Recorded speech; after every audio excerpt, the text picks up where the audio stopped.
Encore d'accepter de nous faire du bien en ta présence. Que cette assemblée devant ta face, ô bon Père, puisse être bénie pour la gloire de ton nom en Christ Jésus. Amen.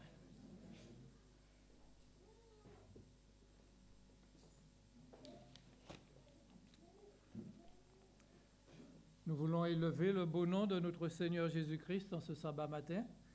Et je vous invite à prendre avec moi le texte qui se trouve dans Joël chapitre 2, le verset 12 et 14. Joël chapitre 2, le verset 12 et 14.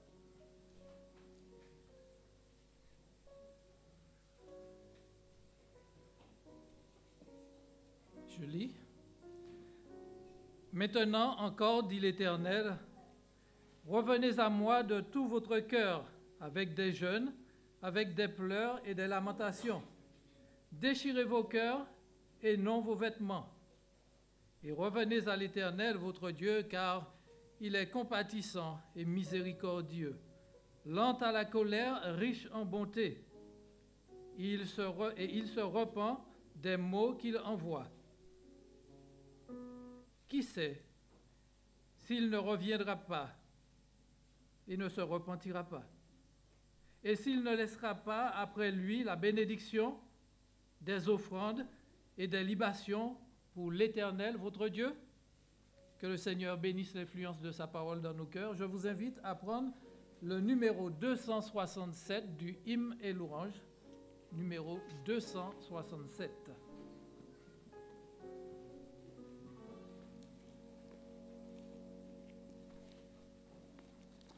Oh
J'invite l'Assemblée à se mettre à genoux pour la prière.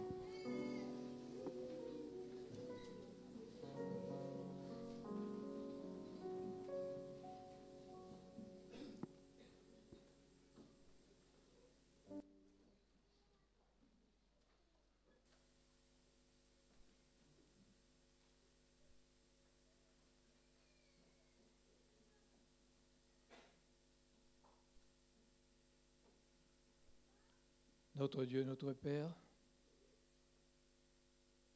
nous crions à toi en ce sabbat matin, comme nous venons de le chanter, Dieu 3 fois saint, sauve-nous. Ô Seigneur, nous te remercions parce que nous savons que par l'intermédiaire de ton Fils bien-aimé Jésus, tu nous as sauvés. Et nous voulons te demander en ce matin de permettre que nous puissions rester, Seigneur, dans cette barque où tu nous as mises, afin que nous puissions être sauvés en Jésus-Christ, notre Sauveur bien-aimé, celui qui a versé son sang sur la croix pour nous. En ce matin, tu nous donnes cette conviction, cette assurance que nous sommes sauvés en Jésus-Christ. Mais avant tout, nous voulons, ô Dieu, te demander pardon. Pardon parce que certainement nous avons péché contre toi durant cette semaine, soit par nos pensées, par nos paroles, par nos actions, certainement par omission. Et nous voulons que dans le beau nom de ton Fils bien-aimé Jésus, que tu nous pardonnes, que tu nous laves de ce sang, afin que nos prières, afin que ce culte d'adoration te soit agréable, qu'il monte jusqu'à toi comme un bouquet odorifiant et redescende sur nous en arrosé de bénédiction. Oh, nous te remercions, tendre Père, pour ce sacrifice. Nous te remercions, nous te louons pour ta patience manifestée envers chacun de nous. Parce que tu nous le dis, que tu uses de patience envers nous, ne voulant qu'aucun de nous périsse, mais que tous nous parvenions à la repentance. Loué soit ton nom pour cela. Ô Père éternel, nous avons des préoccupations ce matin. Nous avions nos bien-aimés qui souffrent dans leur chair. Nous te demandons dans ton grand amour de bien vouloir poser ta main bénie et guérissante sur eux, de leur accorder la guérison pour ta gloire. De même, Seigneur, que tu nous as donné cette assurance que tu as le pouvoir de ressusciter des morts, de chasser les démons. Tu fais ce que tu veux, quand tu veux, où tu veux. Et nous savons, Seigneur, que tu n'es pas dans un lieu si élevé que tu ne puisses dire un mot et que ton serviteur, tes servantes puissent être guéris. Et c'est pourquoi je te demande en ce matin, du haut de ton ciel, Seigneur, je sais que tu penches ton oreille vers nous pour nous écouter et tu entends ces prières qui montent vers toi. Oh, je pense à notre bien-aimée sœur Maria, que tu veuilles, tendre Père, à poser ta main bénie et guérissante et que tu fasses ce qui est nécessaire. Et s'il faut, Seigneur, que tu puisses éviter cette opération alors que ta volonté soit faite. Mais nous te disons gloire à toi parce que nous savons que tu es tout-puissant. Je voudrais te prier aussi pour notre bien-aimée Franceline. Que tu veuilles, Seigneur, être aussi avec elle. Soutiens-la et bénis-la, tendre Père. Et permets, oh Dieu, que tout puisse se passer comme tu le veux. Mais simplement, Seigneur, à travers tout cela, que nous puissions te louer et te glorifier. Il y en a bien d'autres, Seigneur, qui sont là peut-être, qui souffrent dans leur chair et que nous ne savons pas.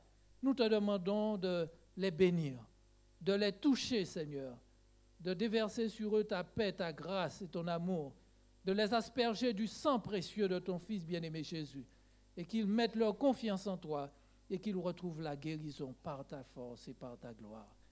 Père, je voudrais te prier pour le prédicateur de ce jour en la personne de Trésor, que tu veuilles oindre ses lèvres de son charbon ardent, que tu disposes nos cœurs afin que nos oreilles, Seigneur, puissent être libres afin de pouvoir entendre ce message que tu as pour nous en ce matin. Seigneur, accorde-nous de la sagesse, de l'humilité, de l'amour les uns envers les autres. Et veuille permettre, Seigneur, que nous puissions t'attendre avec cette joie, ô Dieu, de savoir que nous vivrons avec toi dans l'éternité. Oh Seigneur, je voudrais te prier pour les hommes qui dirigent ton œuvre dans ce monde, que tu veuilles, tendre Père, les bénir et permettre, ô Dieu, qu'ils puissent garder leurs yeux fixés sur toi, afin que ton nom soit béni, que ton nom soit glorifié, exalté. Seigneur, nous te demandons toutes ces grâces, non pas que nous en soyons dignes, mais avant de terminer, je voudrais te prier aussi pour notre bien-aimé frère Stanier.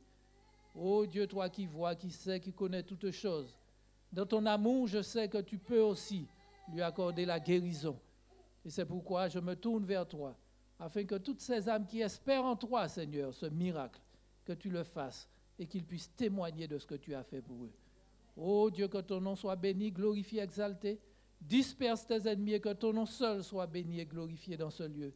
Bénis tous les enfants qui se trouvent dans cette enceinte, tous les parents, Seigneur, et que nous conduisons nos enfants au trône de la grâce. Ô Dieu, entends-nous, écoute-nous, exauce-nous du haut de ton ciel. Nous t'avons prié dans le seul doux nom de ton Fils Jésus pour ta gloire éternelle. Amen.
L'adoration de Dieu est l'activité la plus importante qu'il soit. Pour que notre adoration soit fervente, nous avons besoin de grandir dans la connaissance de la majesté de notre Seigneur. Dieu est grand, sa grandeur est incomparable, il est plein de majesté. Si Dieu est grand et majestueux, il demeure pourtant tout près de nous. Croyons dans la majesté de Dieu et trouvons ainsi les forces nouvelles afin de le servir dans la joie et dans l'adoration. Je vous inviterai à vous tenir debout afin que nous entonnions ensemble ce medley.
notre cœur.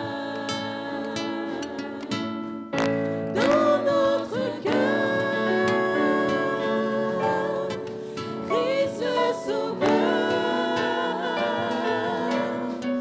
régnant Seigneur de tout mon être. Alors s'élève un chant, Dieu tout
Béni sois-tu d'éternité en éternité éternelle, Dieu notre Père.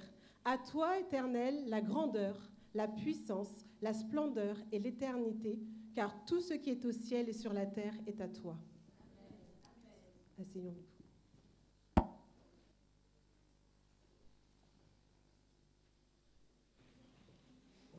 Service de fidélité.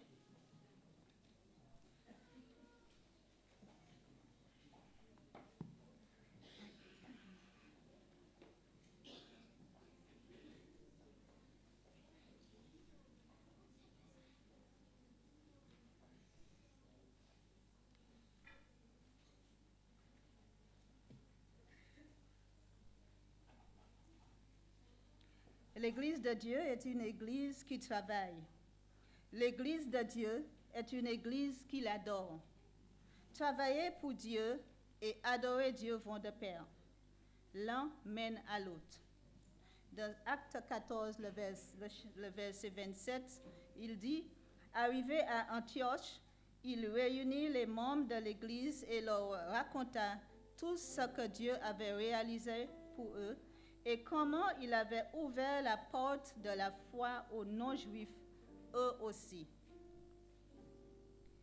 L'Église a été organisée pour adorer et pour s'entretenir sur sa mission qui consiste à sauver des âmes. Ellen White nous dit, « L'Église est organisée pour servir.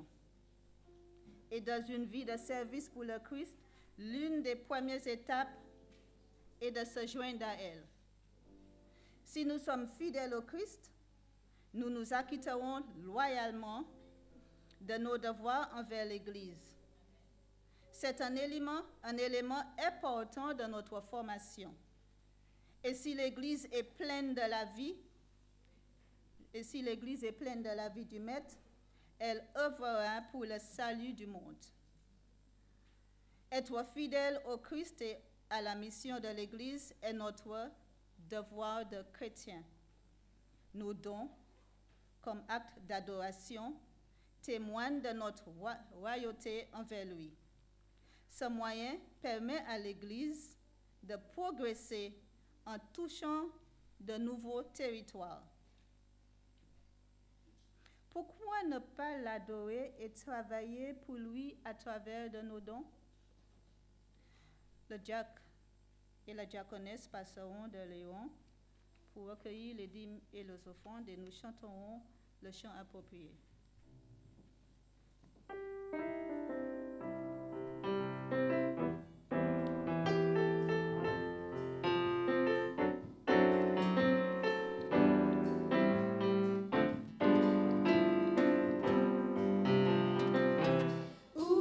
Tromper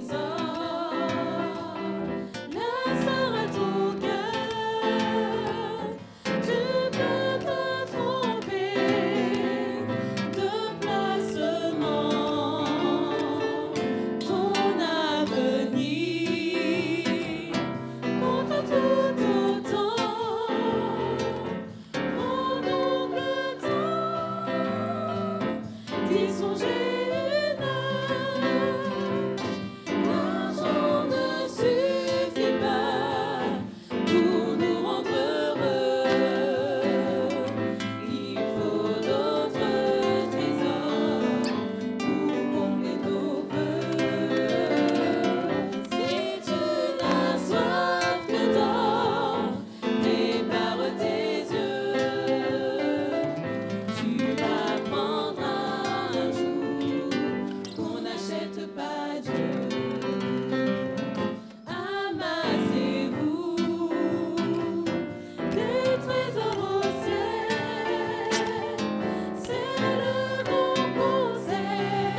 Père, toi, foi saint, comment ne pas te dire merci, comment ne pas te louer, te glorifier lorsque nous sommes sur ta présence.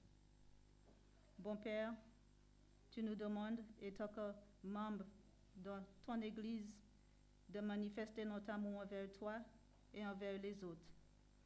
Et c'est ce que, tendre Père, à cet instant, nous avons apporté les dîmes et les offrandes. Nous les plaçons entre tes mains et nous continuons, tendre Père, à te louer à travers de notre corps, à travers de notre façon de vivre. Et en te demandant, tendre Père, si ce n'est pas encore le cas pour chacun de nous, de te manifester de nos vies, afin que nous soyons des lettres ouvertes, lies et connues de tous. Alors béni sois-tu et permette à ces sous, tendre Père, de traverser les océans et de faire du bien à ceux qui en ont besoin. Merci Père de bénir les mains et permettre à ceux qui vont les dispatcher d'être consciencieux de leur travail. Et que, tendre Père, à la fin de toutes choses, nous puissions tous te dire merci Père pour toutes choses au nom de Jésus. Amen.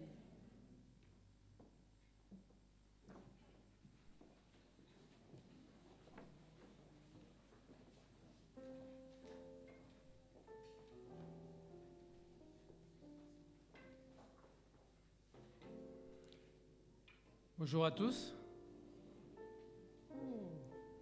Bonjour.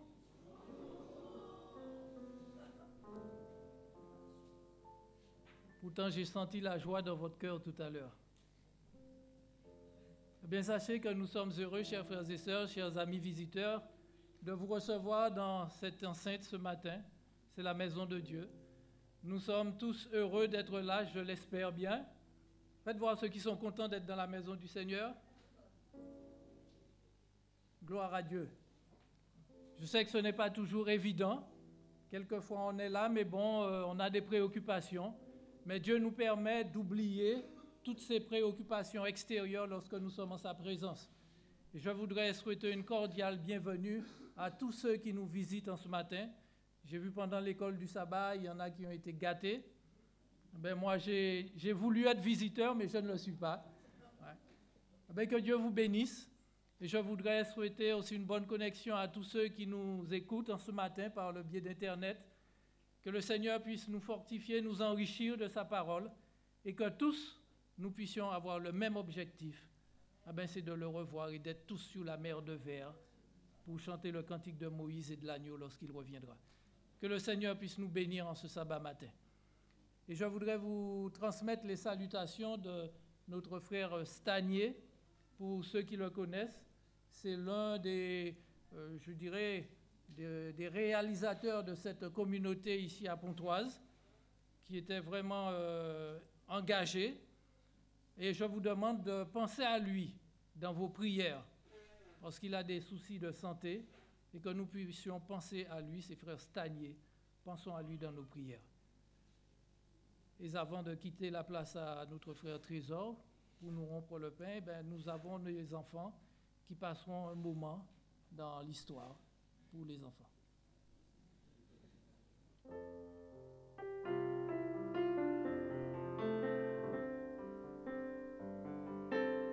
Il y a quelqu'un prévu pour l'histoire? Ben oui. Déjà, sabbat de la Sainte-Seine, on les a privés, on ne va pas les priver encore aujourd'hui. On a oublié le tapis, alors ils vont le chercher, ça sera fait tout de suite.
Bonjour les enfants.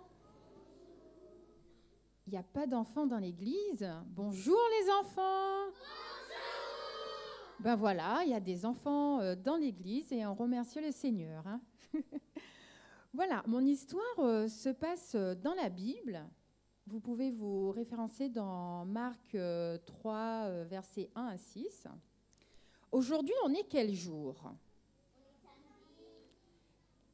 On est samedi et c'est le jour du sabbat. Est-ce que c'est un jour exceptionnel ? Oui, c'est un jour de joie pour nous. Alors, dans Marc 1, 6, il nous raconte que Jésus, un sabbat, il rentra dans la synagogue. Dans la synagogue, c'est à l'époque, mais nous, on est à l'église.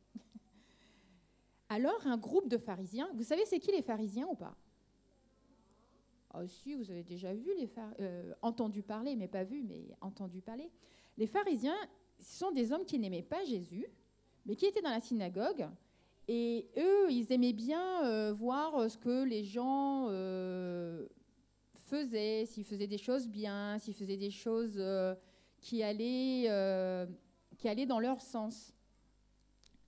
C'était des gens quand même, voilà, pas trop gentils. Ils étaient durs. Hein. Alors Jésus rentra dans l'église, dans la synagogue, et il regardait, se mettait debout. Il disait, mais qu'est-ce qu'il va faire ? En plus, c'est le jour du sabbat, qu'est-ce qu'il va dire ? Qu'est-ce qu'on fait le jour du sabbat, les enfants ? On prie, on chante, on fait des bonnes actions.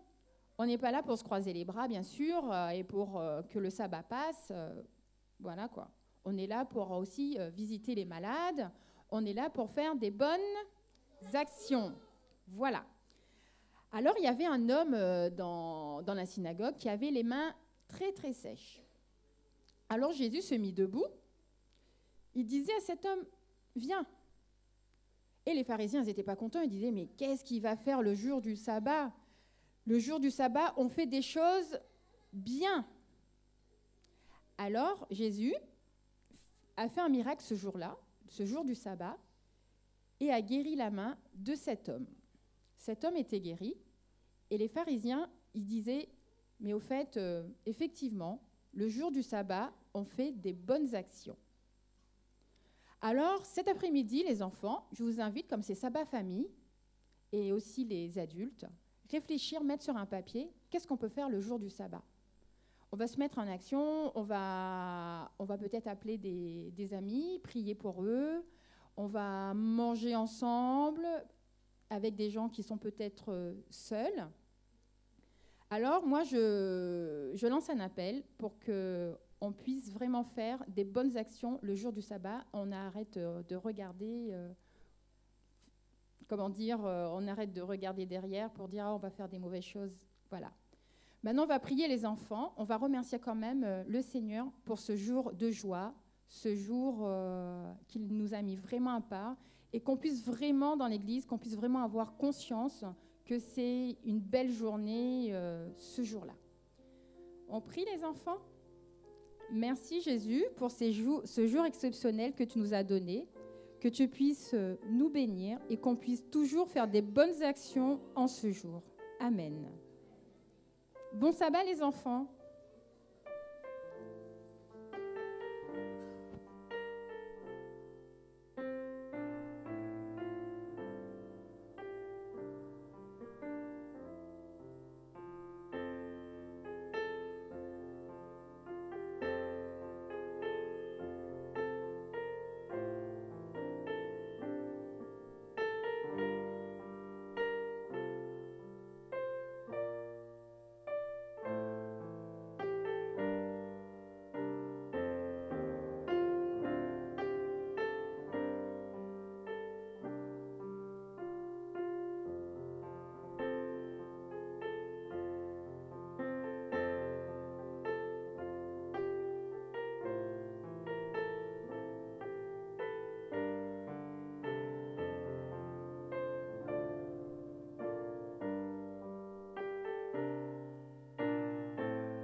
qui se trouve ce matin dans le livre de Marc, au chapitre 10 et au verset 17.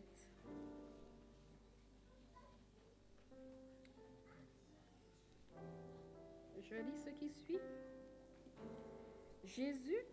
Comme Jésus se mettait en chemin, un homme accourut et, se jetant à genoux devant lui, « Bon maître, lui demanda-t-il, que dois-je faire pour hériter la vie éternelle ?»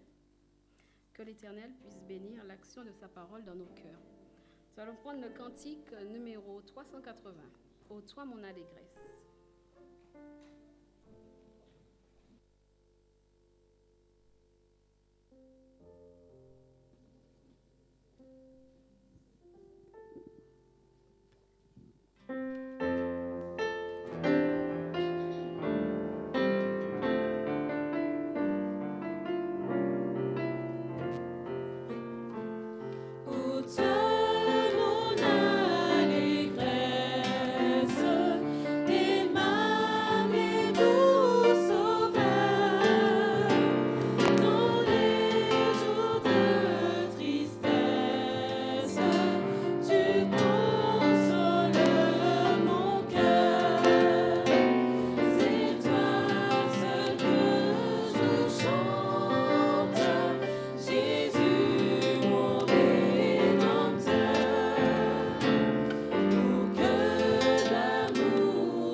Asseyons-nous.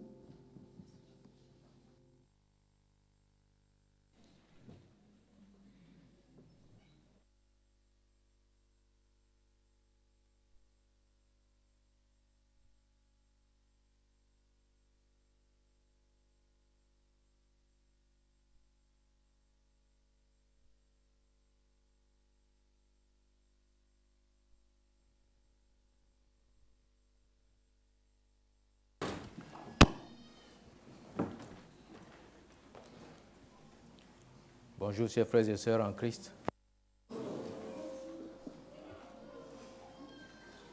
Vous permettez que nous puissions prier, s'il vous plaît.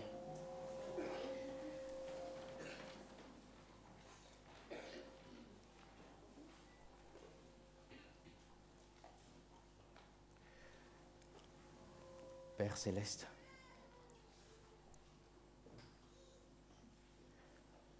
du haut des cieux, nous voudrons te demander une fois encore de jeter un regard favorable sur chacun de nous ici en ce moment,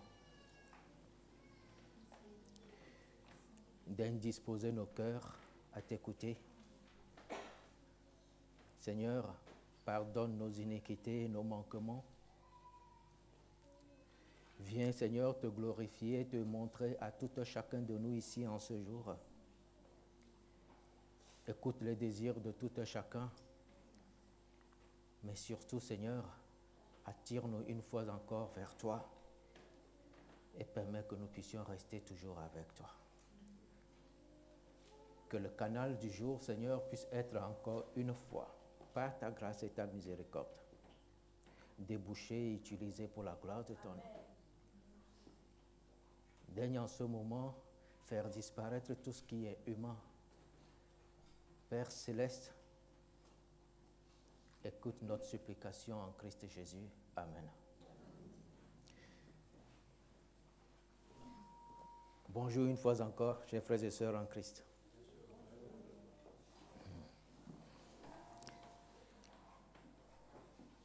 Bonjour frères et sœurs en Christ.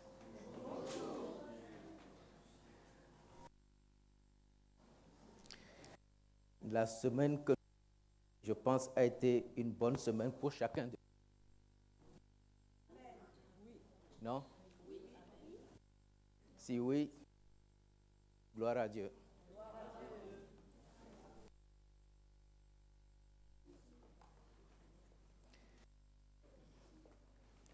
Je ne sais pas pour vous,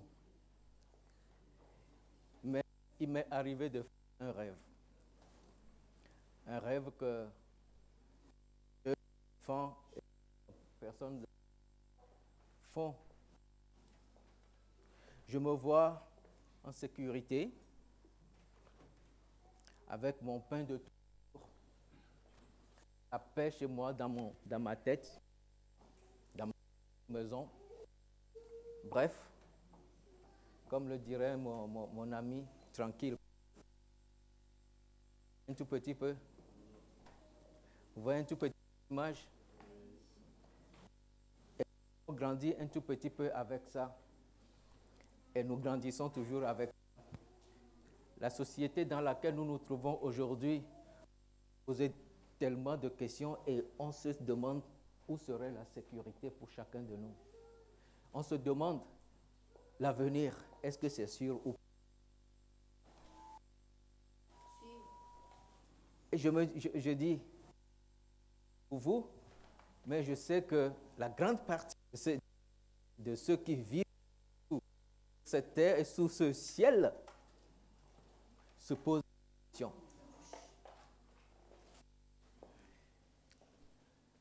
Mais la question à laquelle on devrait se pencher est la question. Je me demande, est-ce que c'est vraiment ça? Je sais que quand on a la sécurité, on se donne une base pour se projeter vers le lendemain, vers son avenir. Et quand on voit les choses, l'avenir s'éclaircir, on se sent rassuré. Et pour avoir cette assurance, souvent nous avons tendance à mettre à nos côtés les choses sur lesquelles nous pouvons nous appuyer. C'est ça?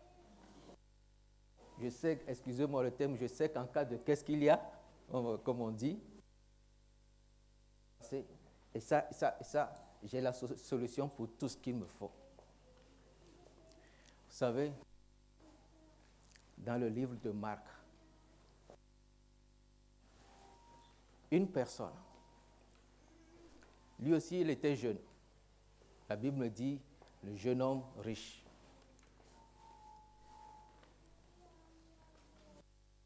Il a fait ce rêve, il a réalisé son rêve, jeune et riche. Mais à un certain moment, il a jeune, riche, avec tout, ne lui suffit. Et il a eu l'occasion de rencontrer Jésus un jour, et il lui fit: Maître, qu'est-ce que je dois faire pour être sauvé? Ou si vous voulez, que dois-je faire? Au-delà de cette paix que nous, de cette avoir, que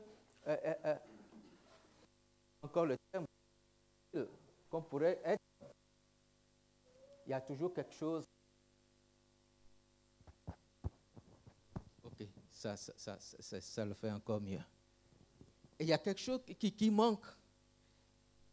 Il y a toujours un vide. Il y a toujours quelque chose que nos prévisions, que les mesures de sécurité dont nous nous entourons ne peuvent jamais, alors là, au grand jamais, combler. Nous avons chanté tout à l'heure. Où est ton trésor, c'est ça? L'argent ne suffit pas pour faire notre... Il faut quelque chose d'autre pour faire quoi? Pour combler, pardon, nos vœux. Et notre ami jeune, riche, avait un vœu que rien de ce qu'il y a autour de lui ne pouvait réaliser. Qu'est-ce qui s'est passé? Je vous raconte l'histoire, je ne vous raconte pas l'histoire. Revenons à la Bible, chapitre 10 de Marc, à partir du verset 13. Jésus était avec les enfants. Et Jésus a demandé à ce qu'on n'empêche pas les enfants de venir à lui, parce que le royaume des cieux est pour ceux qui sont comme eux. Notre ami, le vœu qu'il avait, c'était d'arriver au ciel un jour. Du coup, moi, avec cet âge, comment puis-je aussi devenir comme un enfant et aller au ciel? Alors, quand il a adressé cette question à Jésus-Christ, Jésus lui a donné une réponse que je voudrais qu'on lise ensemble. Marc chapitre 10.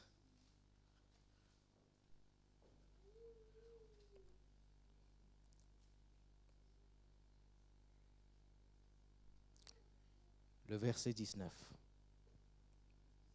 Tu connais les commandements? Tu ne commettras point d'adultère, tu ne tueras point, tu ne déroberas point, tu ne diras point de faux témoignages, tu ne feras tort à personne, honore ton père, ta mère, ainsi de suite.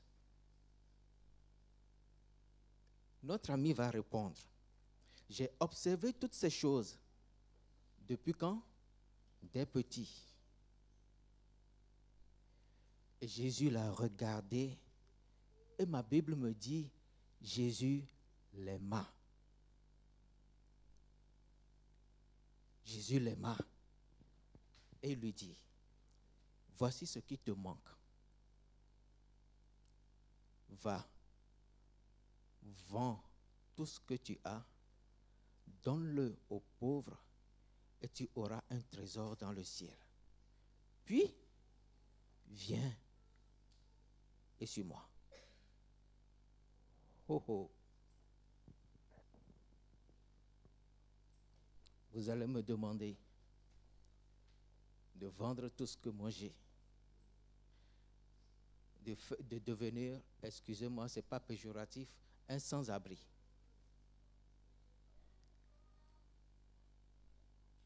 Avant d'avoir ma place au ciel.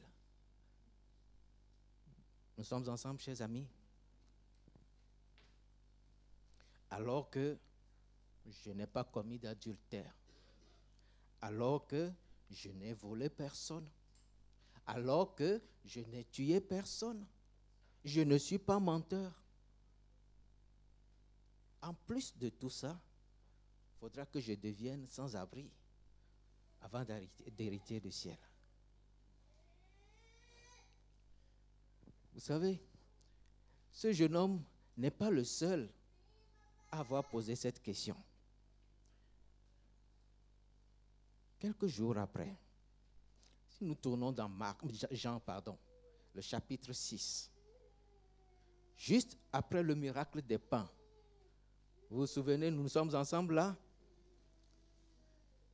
Ceux qui étaient dans la foule et qui ont mangé le pain, quand Jésus était parti et qu'il est retourné à Capernaum, le lendemain, tout ce monde-là avait pris le bateau et ont rejoint Capernaum pour chercher Jésus-Christ.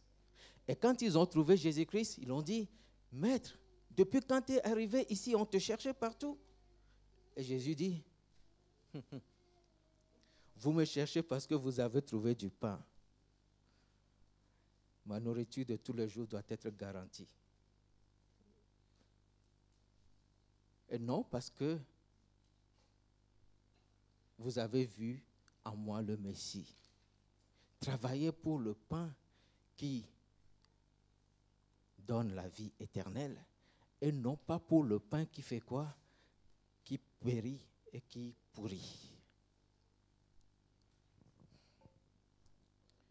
Nous avons deux choses.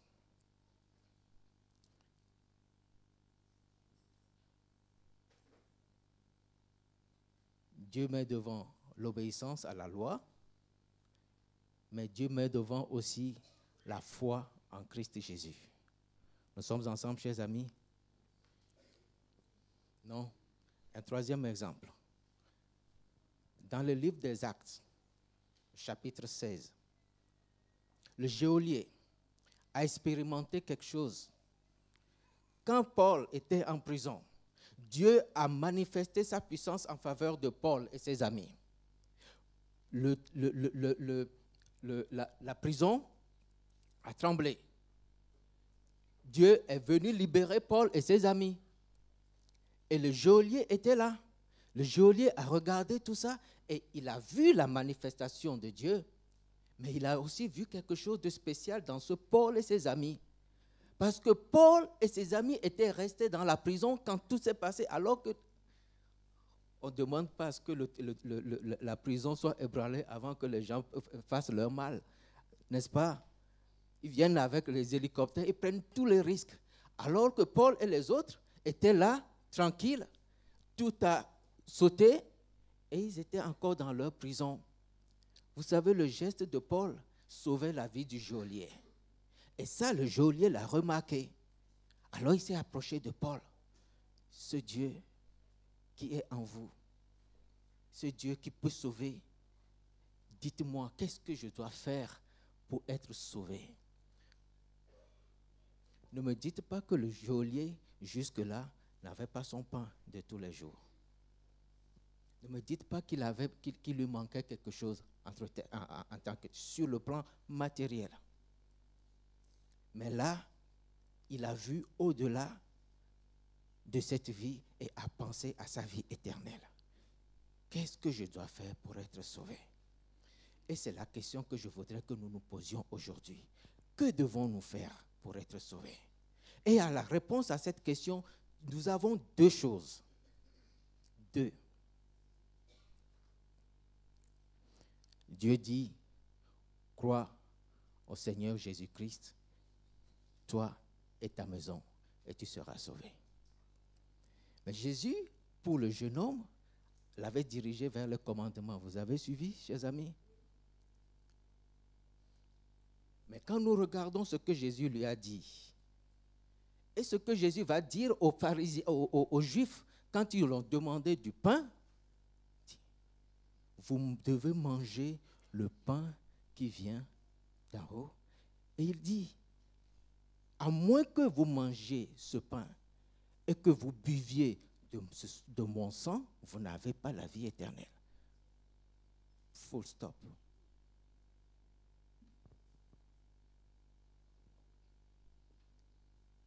Il est où maintenant le problème de manger le corps de Jésus-Christ et de boire son sang? Nous sommes ensemble, chers amis, parce que Jésus nous dit, à moins qu'on boive ce sang et qu'on mange de ce corps, on n'a pas la vie éternelle. Alors, d'où vient ce problème? Parce que dans la tête de nous tous, nous savons que nous ne pouvons pas manger du sang, on ne peut pas boire du sang, n'est-ce pas? Pourquoi est-ce qu'on ne boit pas du sang? Parce que c'est la vie. Et dans la loi lévitique, il est interdit au peuple juif de faire quoi? De manger du sang, de manger l'animal avec son sang. Car le sang, c'est la vie. Jésus va utiliser un terme qu'on pourrait qualifier de cannibale peut-être, mais là n'est pas le problème. Dans le contexte du chapitre 6, la Pâque s'approchait. Nous sommes ensemble, chers amis. La Pâque s'approchait. Jésus a fait un miracle avant et a donné à la foule du pain. Un miracle. Et en ce miracle, le peuple n'avait vu que quoi? Que du pain physique à manger.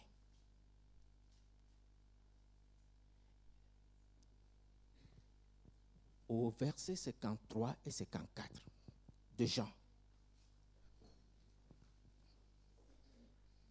Jean chapitre 6.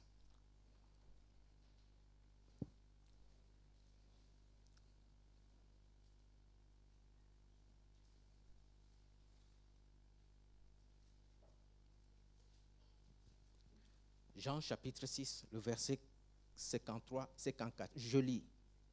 Jésus leur dit, en vérité, je vous le dis, si vous ne mangez la chair du Fils de l'homme, et si vous ne buvez son sang, vous n'avez point la vie en vous-même. Celui qui mange ma chair et qui boit mon sang a la vie éternelle, et je le ressusciterai au dernier jour. Car ma chair est vraiment une nourriture et mon sang est vraiment un breuvage. Nous sommes ensemble, chers amis. Avant le verset 53 et 54, revenons un tout petit peu au verset 32. Jésus engage leur discussion concernant le pain, parce que nos amis, nos frères, nos juifs, les amis juifs ont souvenir de la manne. Cette manne qui est descendue du ciel. Et que Moïse, selon eux, Moïse aurait fait tomber du ciel. Et ils s'attendent à ce que quelqu'un fasse venir du pain d'en haut, comme Moïse, comme leur père avait reçu du pain dans le désert. Alors Jésus leur fait comprendre. Jésus leur dit, en vérité, Moïse ne vous a pas donné le pain du ciel. Mais mon Père, mais mon Père vous donne le vrai pain du ciel. Nous sommes ensemble, chers amis? Moïse ne vous a pas donné du pain, mais mon Père vous donne.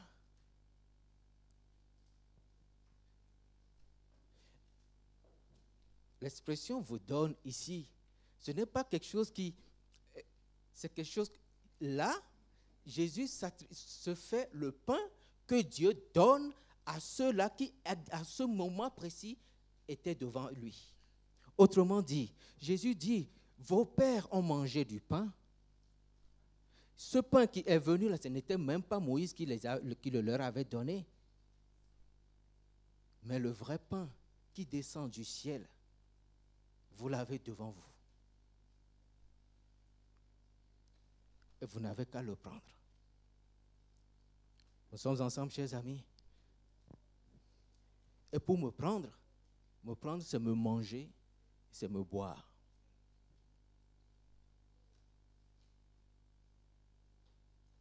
Me prendre, c'est accepter mon sacrifice et accepter que je suis votre Dieu, tout simplement. Quand nous mangeons du pain, chers amis, quelle est la portion du pain que nous avalons et quelle est la portion du pain que nous rejetons?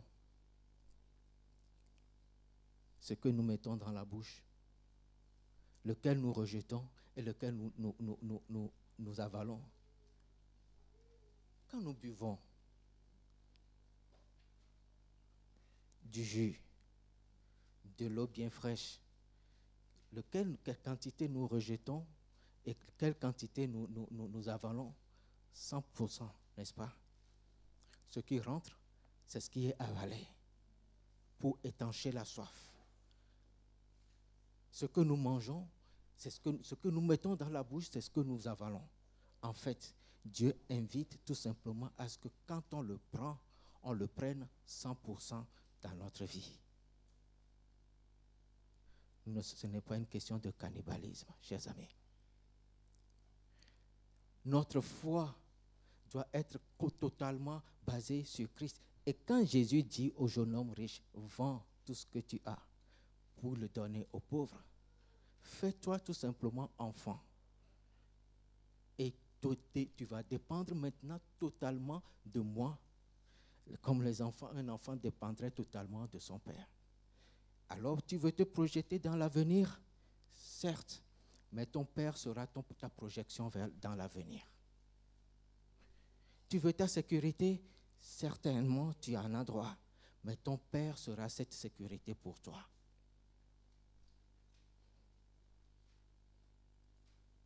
Mais qu'est-ce qui se passe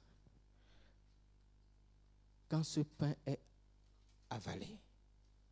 Quand ce pain est avalé?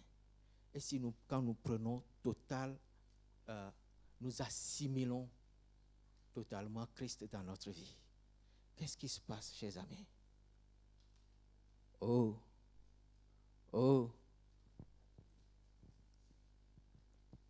qu'est-ce qui se passe quand Christ devient le maître de notre vie?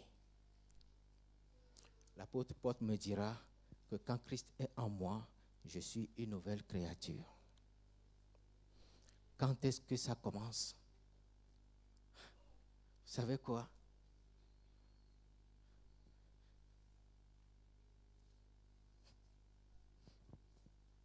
La nouvelle créature que nous sommes, ou que nous devenons en Christ, nous le sommes et nous le resterons. Cette nouvelle créature est aussi un nouveau-né. Nous sommes ensemble, chers amis. Et un nouveau-né appelé à grandir. Nous sommes maintenant dans cette situation où Dieu nous accepte à lui et s'engage de nous assurer notre avenir, pas seulement sur cette terre, mais pour la vie éternelle. Et qu'est-ce qu'il fait? Pour le ciel, il nous réconcilie avec le Père. Notre salut, le salut auquel nous aspirons, ne peut pas se faire sans cette réconciliation avec Dieu, sans que ce que le péché a causé ne soit enlevé. Non, ne vous inquiétez pas. Ce problème n'est pas à vous et à moi. Le problème du péché, c'est Dieu qui s'en charge, mon ami. Vous savez le problème que nous avons aujourd'hui? Nous confondons souvent péché et péché. Nous ne pouvons rien contre le péché. Mais nous sommes appelés à lutter contre le péché. Alors il faudra que nous fassions la différence entre les péchés que nous appelons péché et péché. Péché avec grand P, et les péchés, les choses que nous faisons. Le péché qui est séparation d'avec Dieu, et le péché que qui se manifeste dans ma manière de faire, dans mes relations avec les autres, dans mon comportement tout simplement. Chers amis, c'est le résultat du péché qui est venu. Mais ce péché qui s'est installé, péché avec P, ce problème, je ne peux rien contre cela. Vous ne pouvez rien contre cela. Et si c'est ça qui doit nous empêcher d'aller au ciel, et je vous dis, rassurez-vous, Christ est mort pour ça. Et c'est là que nous sommes réconciliés, chers amis. Christ a pris sur lui de mettre le pont qui nous réconcilie avec le Père. Mais alors, qu'est-ce qui me revient? Qu'est-ce qui me revient? Une simple volonté et une ferme décision de me conformer à celui que j'ai accepté, c'est-à-dire assimiler la personne et ses principes dans ma vie. Nous sommes ensemble, chers amis. Non. Mon rôle, Dieu demande tout simplement que je puisse accepter de soumettre ma volonté à sa volonté. Ou si vous voulez, Dieu veut tout simplement que l'assimiler, c'est le prendre, c'est l'intégrer en moi et intégrer ses principes de vie en moi. Et quand ils y sont, ces principes, qu'est-ce qui se passe? Dieu met en moi le désir de lutter contre ce qui est mal. Il a dit à Adam et Ève, je mettrai inimitié entre toi. Pardon? Je mettrai inimitié, je mettrai le dégoût du mal dans ta vie, dans ton cœur. Et quand Christ est en moi, le dégoût du mal s'accentue et me donne la volonté de lutter contre ce mal. Et là, Dieu, jour après jour, modèle ma vie, contrôle mon existence et me donne un caractère qui ressemble un peu plus à son caractère. Et c'est là que Dieu me met sur le chemin du salut. Et m'y maintiendra jusqu'à ce qu'il revienne. Oh, ne vous inquiétez pas, chers amis. C'est sûr, et je suis conscient que nous sommes tous des êtres qu'on peut encore faillir. Je sais. Et ce n'est pas moi seul qui le sais. Le Père Céleste, il sait qui nous sommes. Il sait que la route n'est pas facile et qu'on aura des moments où on va tomber. Mes chers amis, le salut passe par le fait que je reconnaisse que je suis tombé. Quand je suis tombé, reconnaître qu'il y a quelque part à Golgotha, un jour, une provision qui a été faite pour cette chute-là. Et alors, je me lève et j'irai vers le Père et je lui demanderai pardon pour cela. Je l'assume. Et si comme Adam et Ève, je dois perdre le jardin d'Éden avant d'avoir la vie éternelle, que la gloire de Dieu se manifeste en ce moment.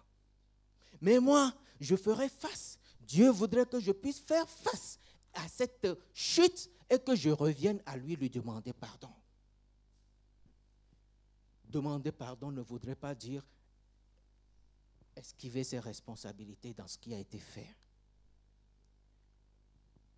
Nous sommes ensemble, chers amis. Nous sommes ensemble, chers amis. Dieu pardonne.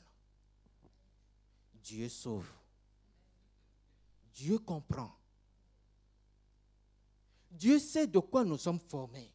David dira, c'est dans le péché que ma mère m'a conçu. C'est ça?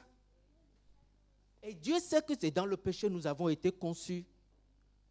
Mais quand nous commettons ces péchés et que nous tuons nos Bathsheba, nous prenons nos Bathsheba et nous tuons nos Uri. Vous me suivez? Nous sommes ensemble. Et que Nathan vient pour mon salut et pour mon bien-être me dire, oh, Uri, tu as pris sa vie. Oh, Bathsheba, ce n'est pas ta femme. Oh, tu es criminel.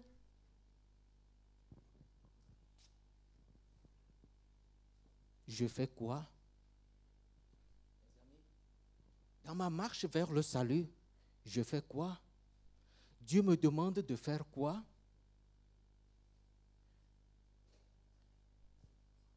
Bathsheba n'avait pas qu'à ne pas se mettre là-bas et hors de... Excusez-moi, comment je dis ça? Elle n'avait qu'à ne pas se mettre dans mon champ de myrrhe. C'est ça ma réaction? Vous savez ce que ça voudrait dire? Je n'ai pas de responsabilité dans ce qui s'est passé. Tout est la faute de Bathsheba. Non. David a pleuré. David a crié. David a été mis à genoux. David a demandé pardon pour le sang innocent qui a été versé. Les conséquences, il était prêt à assumer. Il a prié, mais cet enfant est parti, chers amis. Oh, mais de ce drame,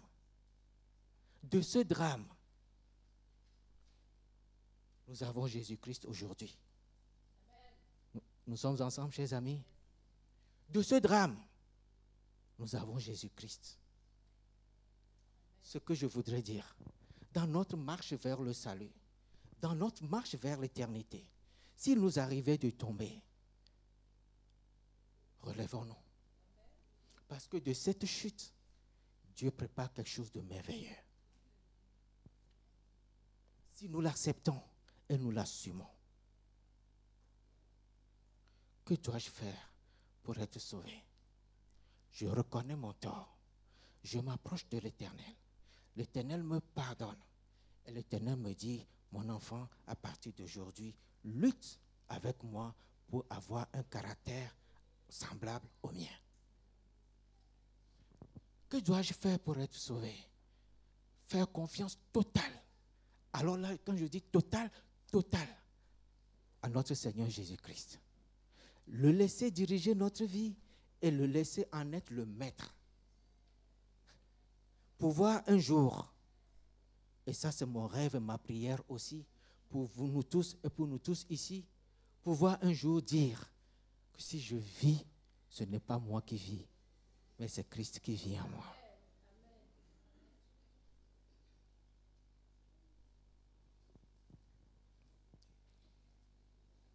Mon lendemain, dans ce monde incertain, est entre les mains de l'Éternel. Ma vie de demain est entre les mains de l'Éternel. La gloire qui est promise aux enfants de l'Éternel est entre les mains de l'Éternel. Quand Jésus va revenir, je ne serai peut-être pas parfait. Vous ne serez peut-être pas parfait. Je ne sais pas comment nous serons. Mais je voudrais tout simplement que chacun de nous puisse être trouvé ce jour-là enfant de Dieu, en relation avec Dieu. Lequel, ce jour-là, dira à chacun de nous, voici le salut que je t'ai préparé. Que dois-je faire pour être sauvé? Que dois-je faire pour avoir la vie éternelle? Que dois-je faire pour être heureux tout simplement? Christ est ma joie. Christ est mon bonheur. Christ est ma vie. Christ est mon lendemain. Et si vous voulez, tout simplement, Christ est mon salut. Puisse Christ demeurer le salut de chacun de nous. Puisse Christ faire en sorte que nous trouvions en lui notre lendemain, notre sécurité. Et la question la plus importante que nous nous posons concernant la vie éternelle, c'est Christ notre vie éternelle, chers amis. C'est à prendre ou c'est à laisser. Avant de m'asseoir, le jeune homme riche, quand Jésus l'a amené juste là, devant son problème, nous sommes ensemble, chers amis, Jésus l'a laissé faire son choix, propre à lui. Ce qu'il faut, Jésus te le dit. Aujourd'hui, en ce moment, je ne sais pas ce qui manque dans la vie de chacun de nous et je ne sais pas la question la plus importante pour vous. Mais si ça concerne le salut et que vous avez fait l'expérience de ce jeune homme, vous avez essayé tout ce que vous pouvez et qu'il y a encore quelque part ce vide et vous savez qu'il y a quelque chose encore à faire. Vous savez, Jésus prend tout un chacun de nous et nous amène là où nous devons être. C'est-à-dire prendre conscience de cet état et de ce qui ne va pas. Alors quand nous sommes devant cette situation, mon problème aujourd'hui, c'est de vendre mes biens et de devenir sans domicile fixe. Voilà mon problème. Pour toi, mon frère, tu sais ce que c'est. Alors la décision te revient à toi. Jésus ne la prendra pas à ta place. Il prie pour que tu puisses prendre la bonne décision. Il t'aime, il m'aime, tout comme il a aimé ce jeune homme riche. Mais le jeune homme riche, il est passé à côté. Les enfants qui sont venus le voir, les Juifs qui sont venus le voir et qui voulaient le pain, ils sont tous partis. Les disciples qui étaient avec lui, ils sont tous partis. Il n'y avait plus que 12 qui restaient. Avec Pierre, qui finalement, après tout, a dit, où irions-nous? Tu es le Christ. Pierre a reconnu dans tout le discours que Christ était le Christ.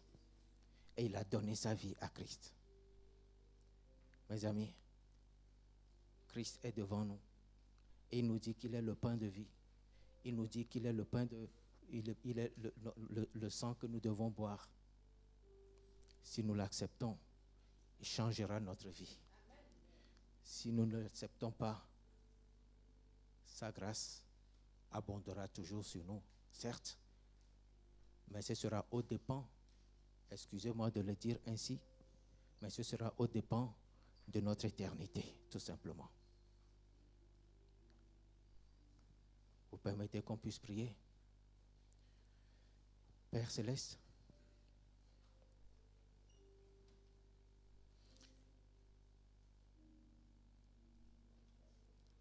devant toi, nous voulons nous humilier d'abord, te dire merci pour la provision faite pour nous à Golgotha. Nous voudrons te remercier une fois encore pour ce sang qui enlève nos iniquités, pour le don de ton Esprit Saint qui nous conduit dans cette vie, sur cette terre. Merci pour la possibilité de revenir à toi et te dire, Seigneur, pardonne-nous et reprends-nous avec toi. Merci, Seigneur, d'être notre pain de vie et merci d'être notre salut. Nous voudrons tout simplement te dire que nous voudrons être avec toi et te demander aussi, Seigneur, de prendre possession, de prendre contrôle de notre existence. Nous faisons notre choix d'être à toi. Nous faisons notre choix de vivre avec toi.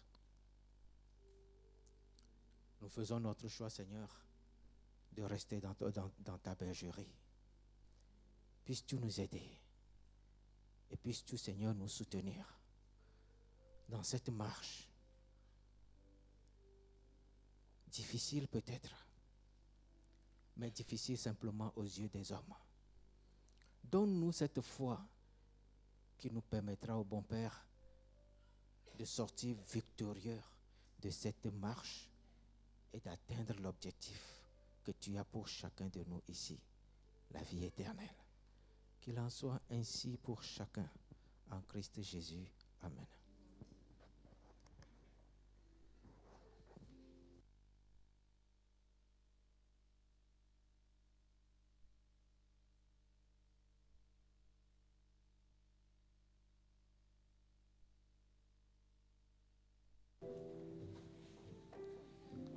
Nous allons nous tenir debout et nous entendrons les strophes du 602 du hymne et louange.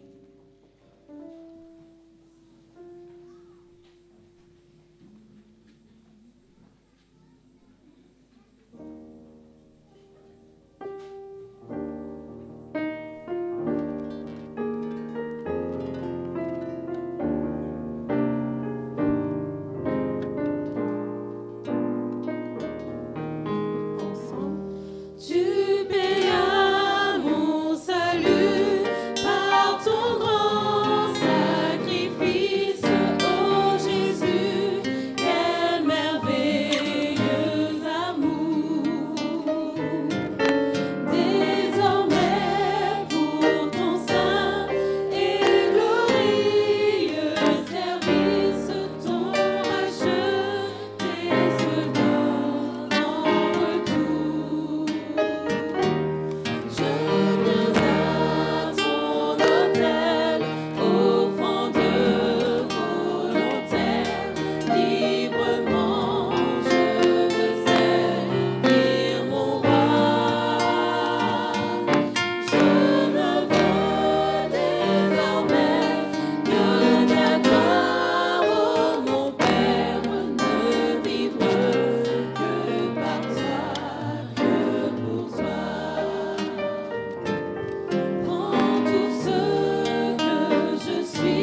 arrêter.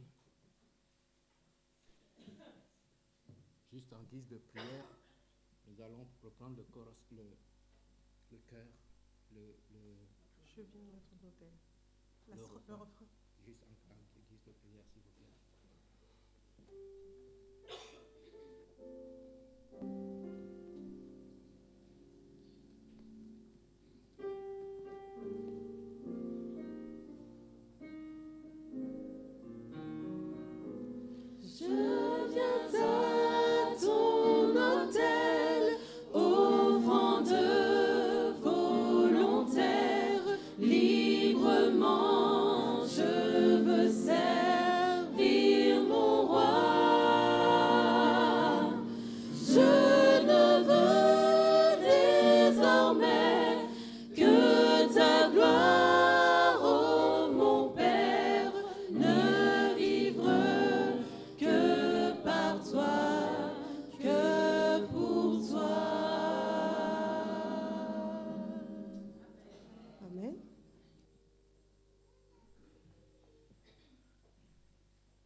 Seigneur, bénis ce vœu, bénis ce désir dans le cœur de chacun de nous et réalise ce vœu dans la vie de chacun de nous pour la gloire de ton nom. Que la grâce de notre Seigneur Jésus-Christ, l'amour de Dieu, la communion du Saint-Esprit soit avec chacun de nous maintenant et à jamais. Allons dans la paix du Seigneur. Amen.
Les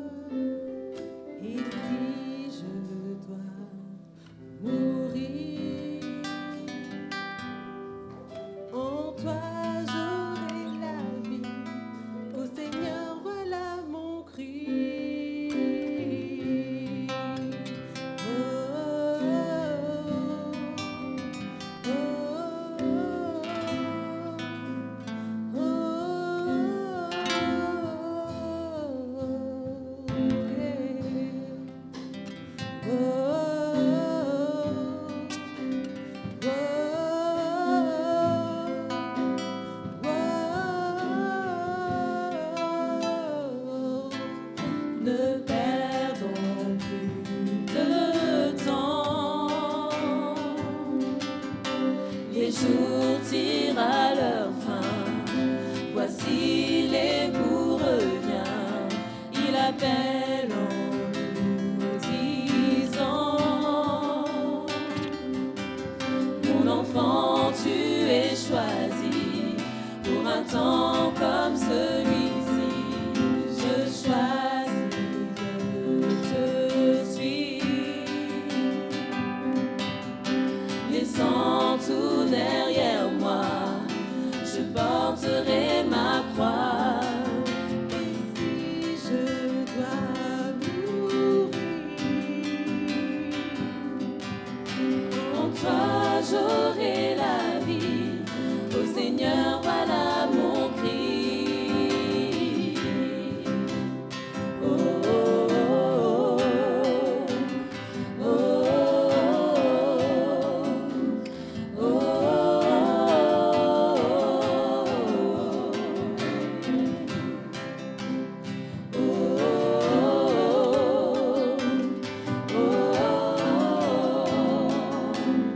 oh, ne perdons plus de temps. Les jours tirent à leur fin. Voici l'époux revient. Il appelle en nous disant: mon enfant, tu es choisi pour un temps comme celui-ci. Je choisis de te suivre, laissant tout derrière moi. Je porterai ma croix. Et si je dois mourir, en toi j'aurai la vie. Ô Seigneur, voilà mon cri. Oh, oh, oh, oh,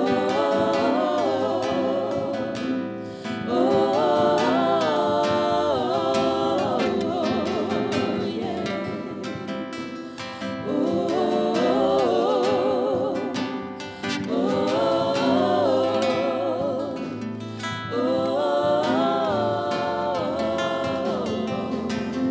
Nos yeux sont fixés sur toi. Nos yeux sont fixés sur toi. Nos yeux sont fixés sur toi. Nos yeux sont fixés sur toi.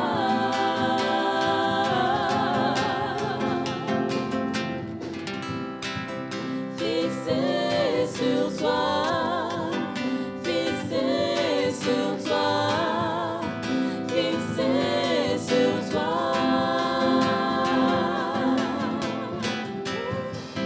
fixé sur toi, fixé sur toi, fixé sur toi.